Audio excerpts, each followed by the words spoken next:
Magandang gabi po, Luzon, Visayas at Mindanao. 2 araw bago ang Pasko, hinarang ng Korte Suprema ang all-time high na power rate hike na pinatupad ng Meralco. 60 araw na temporary restraining order ang iniutos ng Korte Suprema laban sa rate hike. Pero mabilis na nilinaw ng kataas-taasang hukuma na hindi sakop ng kanilang TRO na yan ang nauna nang naipatupad na bahagi ng dagdag singil ngayong Disyembre. Gayunman, pinuri ng ilang grupo ang desisyon na yan ng Korte Suprema. Aginaldo raw yun sa publiko. Nakatutok si Lia Manyalak del Castillo.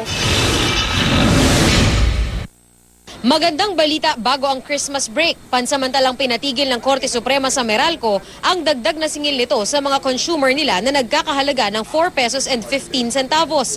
Ang 60-day temporary restraining order ay bilang tugon sa 2 petisyong inihain sa Korte Suprema.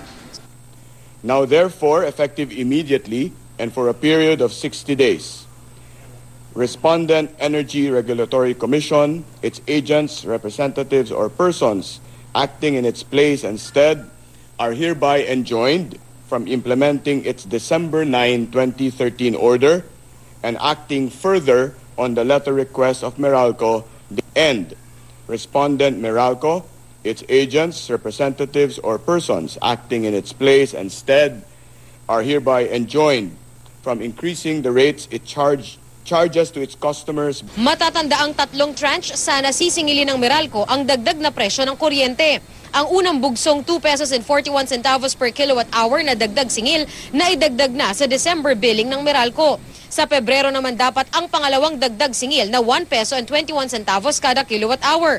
At ang huling dagdag na 53 centavos ay sa Marso dapat ipatutupad. Sabi ng tagapagsalita ng Korte Suprema, hindi sakop ng TRO ang unang bahagi ng dagdag singil na naisama na sa December bill. A restraining order restores the status quo as of a specific date, and that is what this restraining order does. It restores the status quo as of today. As to the question of the rates already collected, okay, that is not within the scope of a restraining order, but it would probably be addressed, okay? It would probably be addressed once the court decides.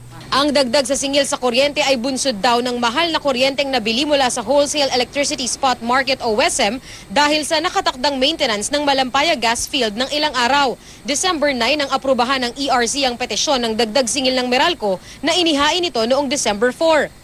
Ikinatuwa naman ng grupong Bayan Muna na isa sa mga nagpetisyon laban sa power rate hike ang naging desisyon ng Korte.